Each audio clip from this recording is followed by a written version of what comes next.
As training camp approaches, we'll be reviewing several players' performances and the 2023 season and discussing how they could impact the Eagles during the 2024 season. Today, we'll be discussing Josh Sweat. Next up on our series, we are looking at Josh Sweat.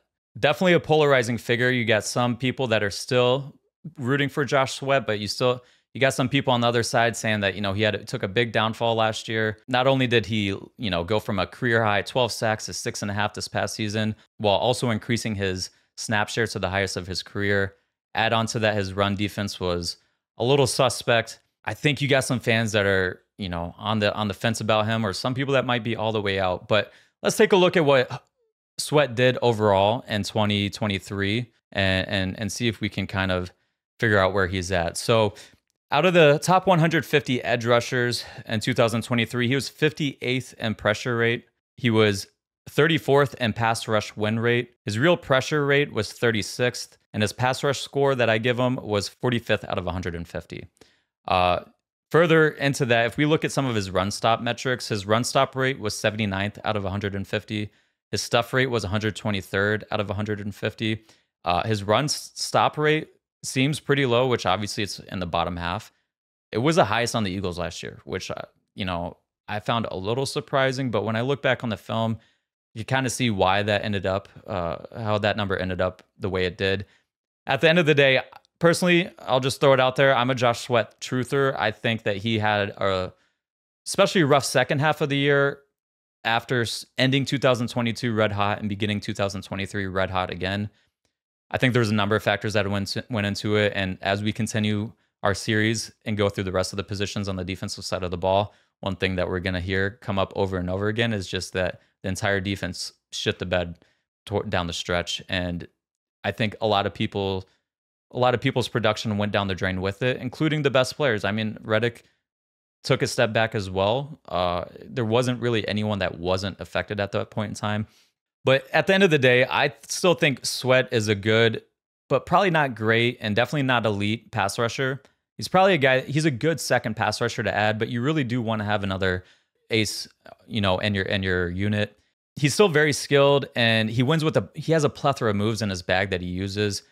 He's a polished guy and someone that is enjoyable to watch on film, especially when you're looking at just pretty much the pass rush snaps. And he consistently, like Huff, has one of the fastest get-offs in the NFL. So you line up Huff on one side and Sweat on the other side. This is a fast unit to try and stop. But there are some downsides with Sweat, and I know Eric probably has a little bit to say about that. So what are your thoughts on him? Yeah, and before I get into it, I will just say the ability is there. This guy has great tools. He's the size you would look, especially for a stand-up like edge rusher in the fronts that they'll be using. There's tons of examples on film where he looks incredible. But the problem is I think I don't know how to say this. He's not a high football IQ player. And I saw specific examples where you could see offensive coordinators design plays where they're like, we just know this guy is going to get sucked in, and then we can just easily take advantage of him, like running to the outside.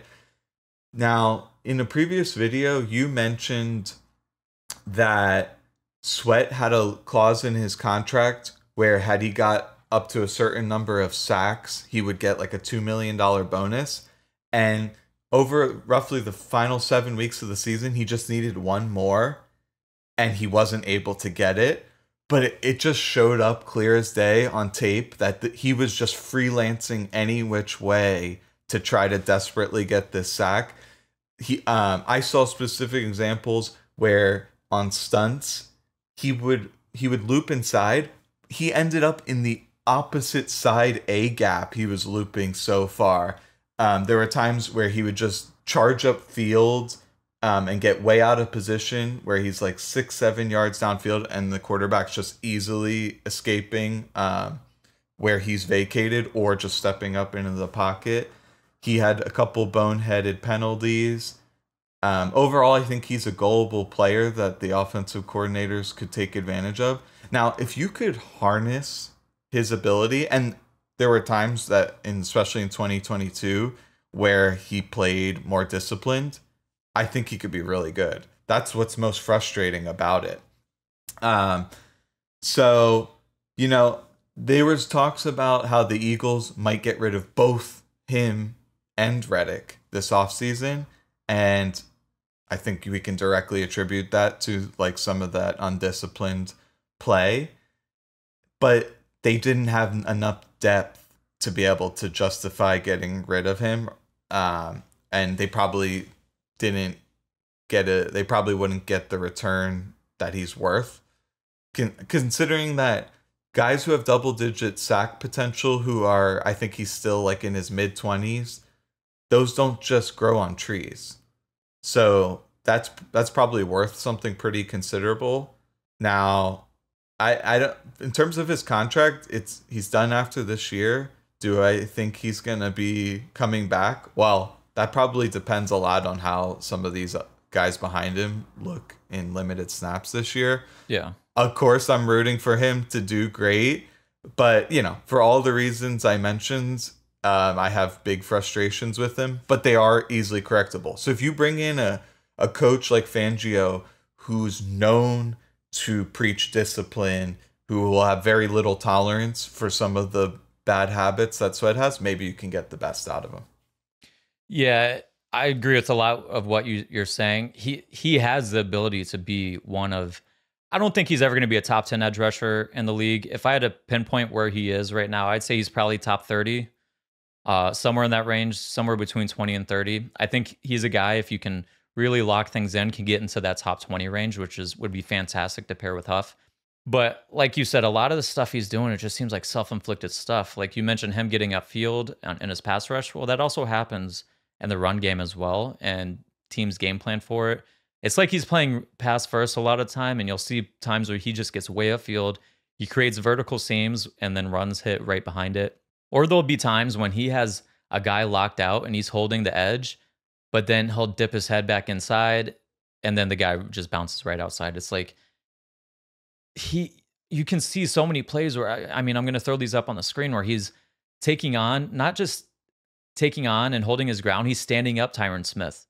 He's holding his ground and beating offensive tackles, not just beating them, but shedding and getting to the ball, which is why he had a much higher run stop rate than everyone else on the team. Like all the other guys were in like the 100, ranked 130 and below. Redick, Graham, Nolan Smith, they weren't getting to the ball nearly as much as Sweat was, but Sweat just had a bunch of those kind of boneheaded plays that led to big plays for the offense because he was just undisciplined. So he has all the ability in the world to not only be a good pass rusher, but to be a much better run defender. Personally, I think he has the ability to be the best run defender out of the edge group on this team. And it's going to be important because they're going to need him to play disciplined next year so that they can improve their defense next season.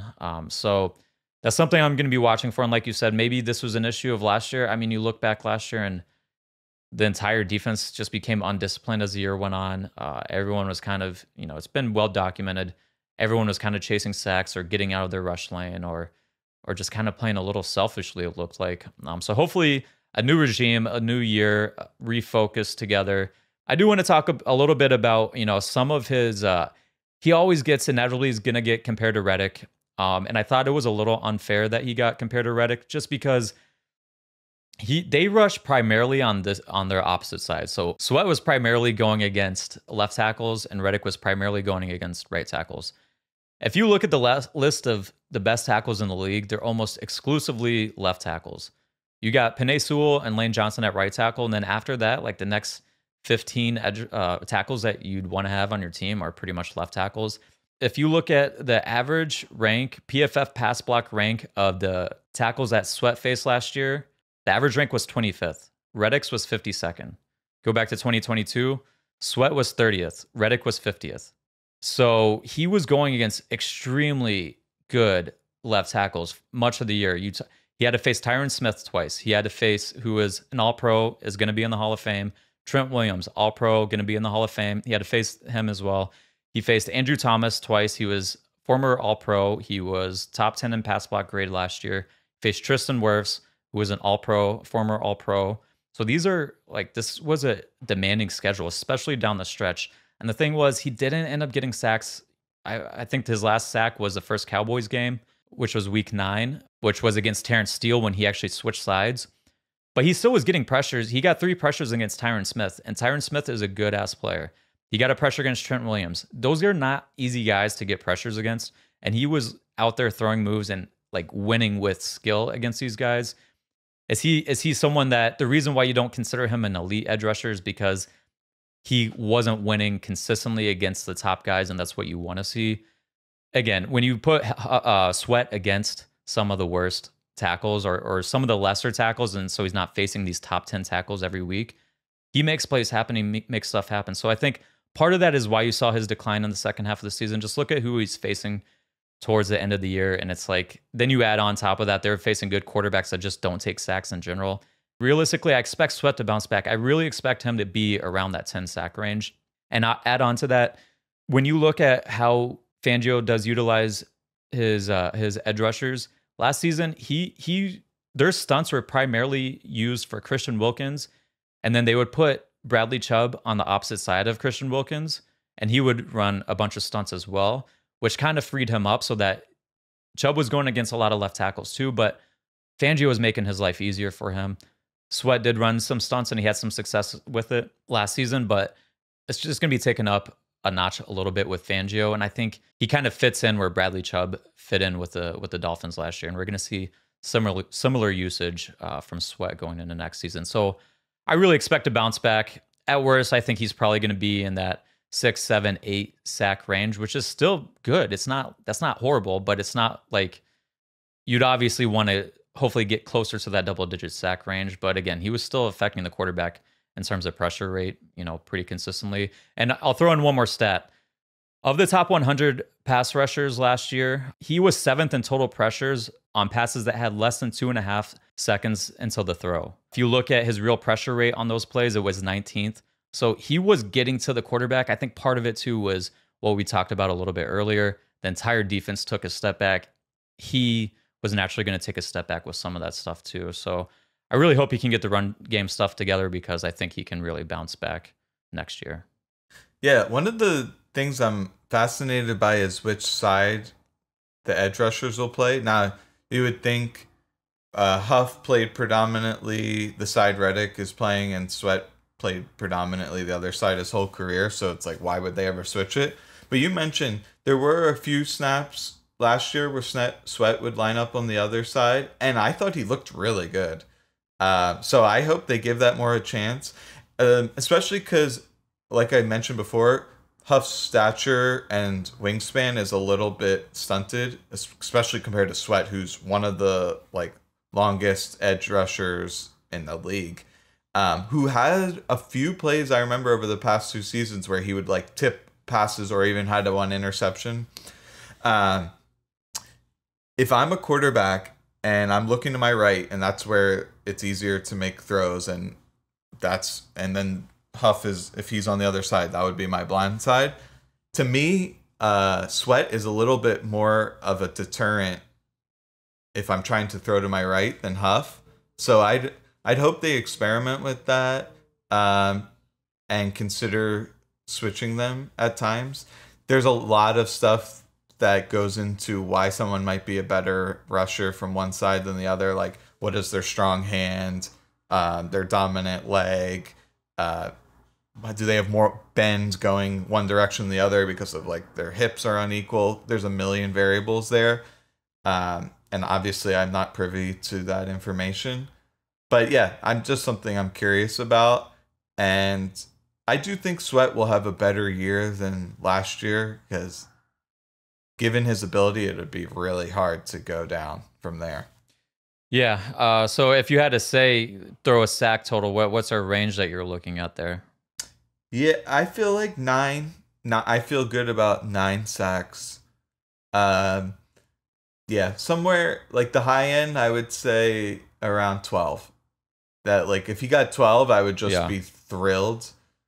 Obviously, it's how timely are those? Is it because he caused it? So it's just the number in a vacuum is pretty arbitrary.